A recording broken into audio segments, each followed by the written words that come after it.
Hi guys, this is Taslima from Taslima Maya Art, and in this tutorial today I'm going to show you how to create this wise old owl.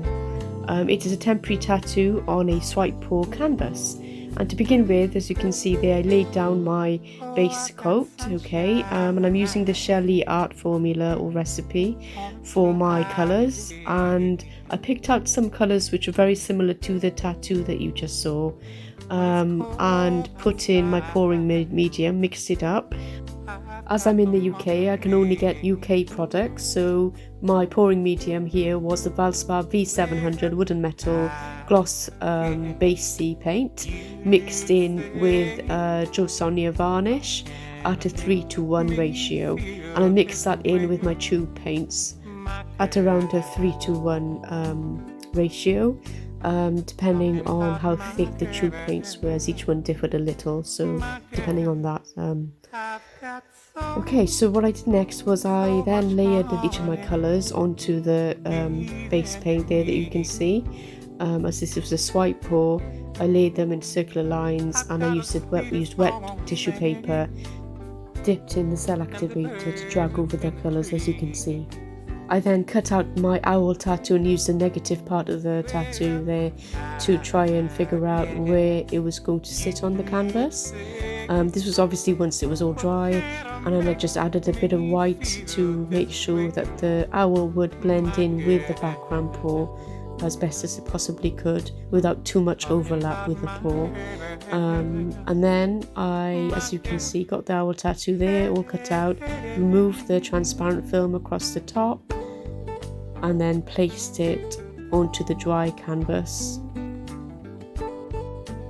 Pressed it down so there's a good adhesion, and then sprayed it with a bit of water. Here I'm just trying to make sure it's properly in contact with the canvas. Sprayed a bit of water here, and then waited till that soaked in, which was pretty fast, to be honest. I've never done this before, so this was a first for me, a proper kind of bigger canvas. I did it with 2 small tattoos a few days ago, and it worked okay. I'm just wiping away the excess water that's spilled out on the side, and I'm just going to make sure that I press it right down and get those bubbles out. As you can see, I'm wiping away any excess water that comes out as well, so it's fully saturated water now, and I find that that's the best way to do it. And I actually take it off while it's still wet, so once I think it's actually stuck down, while it's still wet, I start removing the top layer, and voila, you can see that the tattoo has actually worked really well and it's a good contact. I then got a bit of kitchen towel or tissue paper and dabbed it down to get rid of the excess moisture on the canvas so it dried faster. So this is what it looks like. Now, I wasn't too happy with some of the colours because, as you can see, the owl is very, very vibrant in its colours. So I decided to do a bit of post-processing once I've got the tattoo on the canvas. And the way I did that was I got very similar colours, the same colours I used to do the paw, the swipe, and then I just added a bit of water to them and dabbed on with a paintbrush areas on the canvas which I thought would do with a bit more vibrancy.